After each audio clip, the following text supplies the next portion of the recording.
Oi, no vídeo de hoje eu continuo a conversa sobre PO, que a gente começou no último vídeo. Eu comentei a respeito sobre os conceitos iniciais, falei sobre classes, objetos, um pouquinho de programação estruturada, paradigma de programação. Então, caso você não conheça nada de programação orientada a objetos, dá uma olhada nesse vídeo e depois vem para esse, que é uma continuação direta, tá? Se você já sabe o que é uma classe e o que é um objeto e quer entender os 4 pilares da programação orientada a objeto, não tem problema, pode ficar aqui. Bom, hoje a gente vai mergulhar nos pilares fundamentais da programação orientada a objetos e mais alguns conceitos essenciais. Sempre com aquelas analogias, né, que eu faço usando anime, para deixar mais fácil de entender, né? Bom, um rápido lembrete. Programação orientada a objeto é um dos paradigmas mais usados no desenvolvimento de software. Ele nos ajuda a modelar sistemas complexos de forma intuitiva, criando objetos que têm atributos, que são dados, e comportamento, que no caso são os métodos, né? Ou as ações, né, que o objeto realiza. Cada objeto é uma instância de uma classe. A classe é esta, né, que é um molde que define quais dados e ações ele vai ter. Isso resulta em um código bem mais limpo, organizado, fácil de se manter e de se expandir. Essa é uma das vantagens, né?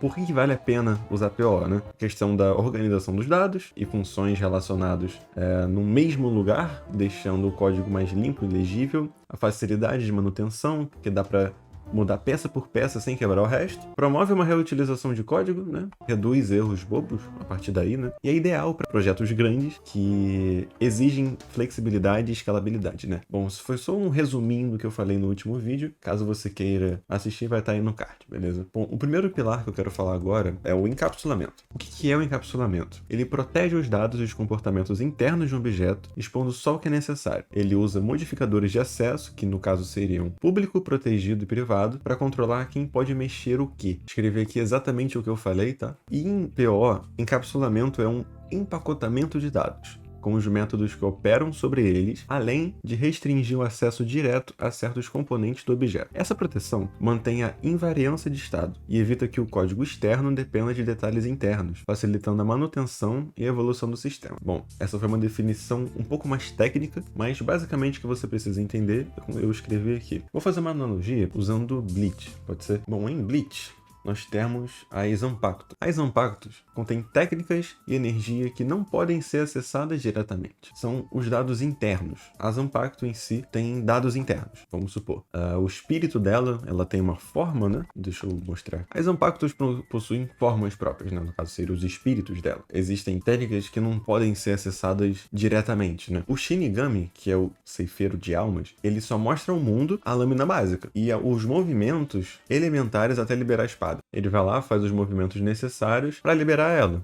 Liberar para essa forma aqui que é a Shikai, mas enfim. Existe uma proteção de acesso a essa Shikai, tá? O que seria a proteção? Sem conhecer o nome verdadeiro dela e executar o comando correto, né? Ninguém, nem mesmo outro Shinigami, pode acessar seu poder interno. Isso se comunica muito bem com o encapsulamento. Somente quem conhece o código interno e sabendo, né, que dependendo do que tiver privado, protegido, vai conseguir acessar de uma forma específica. Você vai meio que privar o mundo externo de acessar algo que você não gostaria de acessar, né? Meio que fazendo com que funções só sejam executadas da maneira que você quer. Bom, nesse caso, deixa eu até colocar aqui numa tela maior. Eu achei esse exemplo aqui que parece ser interessante. Existe uma classe chamada classe livro, que tem atributos públicos, que seria métodos para você conseguir saber o título do livro, o autor, o gênero e o preço. Mas existe um método que ele é privado, que é de calcular o preço. Você não vai conseguir chegar lá e calcular o preço diretamente. Por que disso? Porque você pode forjar o cálculo do livro e obter vantagem. Se essa função fosse pública, se você tivesse um acesso público a ela, você poderia calcular o valor de outra forma. Ela sendo privada, você meio que cria uma interface que você vai delimitar como essa função é utilizada, beleza? Existem 2 tipos de métodos, geralmente, que são usados para controlar isso. Os getters e os setters. Aqui.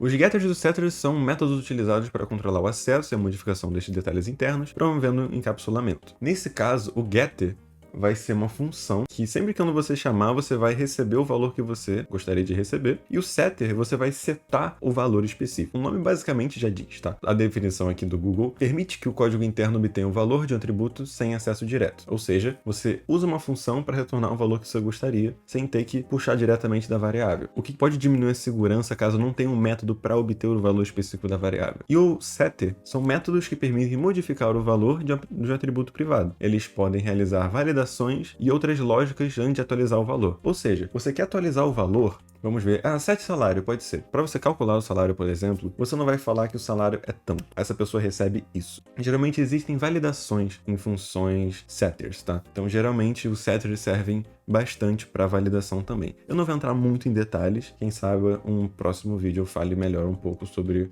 getters e setters, tá? O próximo pilar que eu gostaria de falar é a herança. O que é a herança? A herança permite que uma subclasse herde os atributos e métodos de uma superclasse, evitando repetição de código e promovendo a reutilização. Existe herança simples, múltiplas e híbrida. Eu coloquei aqui o que eu falei só para ficar um pouco mais didático e detalhando de uma forma mais técnica. Em PO, a herança define uma relação entre classes. A subclasse compartilha a interface e implementação da superclasse, podendo estender ou sobrescrever comportamentos. Isso implementa o princípio de substituição de Liskov, garantindo que objetos da superclasse possam ser utilizados onde se espera a superclasse. Eu vou fazer uma analogia usando o Dragon Ball. Existe uma superclasse chamada Guerreiro. A subclasse que vai vir é como se fosse que essa classe foi um pai e esse aqui é um filho. Vamos supor que a classe Saiyajin, que não deixa de ser um guerreiro, né, herda tudo que o guerreiro tem. Porém, vai adicionar certas coisas que um guerreiro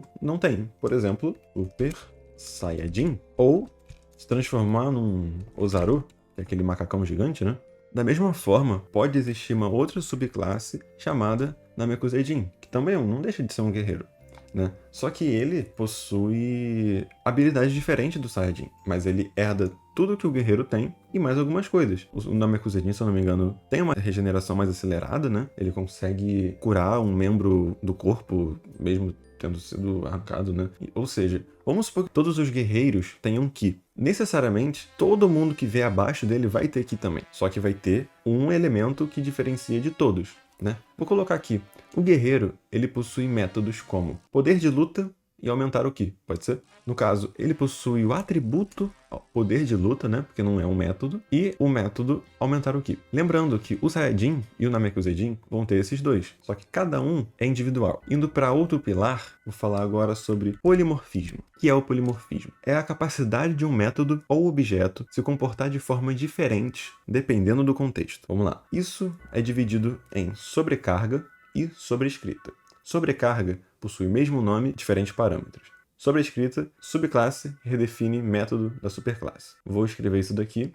Bom, escrever exatamente o que eu falei. E, de uma forma técnica, o polimorfismo permite que uma única interface trabalhe com múltiplos tipos de dados ou classes. Em binding estático, escolhe-se a implementação pela assinatura. Em binding dinâmico, usa-se despacho virtual para chamar o método adequado à classe real do objeto. Tudo bem não ter entendido essa definição técnica, mas para quem já é um pouco mais avançado, agrega alguma coisinha. Eu vou fazer uma analogia usando Fullmetal Alchemist, tá? O protagonista de Fullmetal, vou colocar aqui a tela cheia. O Fullmetal tem um protagonista chamado Edward Elric. O Edward, ele consegue fazer alquimia sem um círculo de alquimia. Enquanto isso, o Roy Mustang, que é outro personagem, ele manipula fogo e oxigênio. Além dele, o Alex Armstrong, ele envolve força física e modelagem da matéria. Ou seja, todos executam o mesmo método. Todo mundo usa o método realizar transmutação.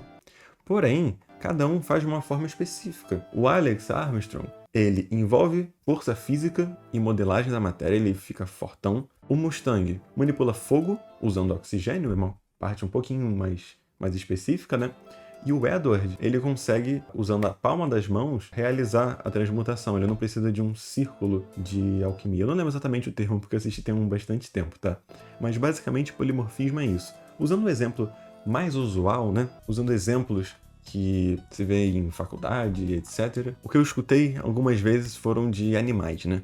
Imagina que existem classes como cachorro, gato, pássaro. Todos esses animais, eles têm o mesmo método, que é emitir som.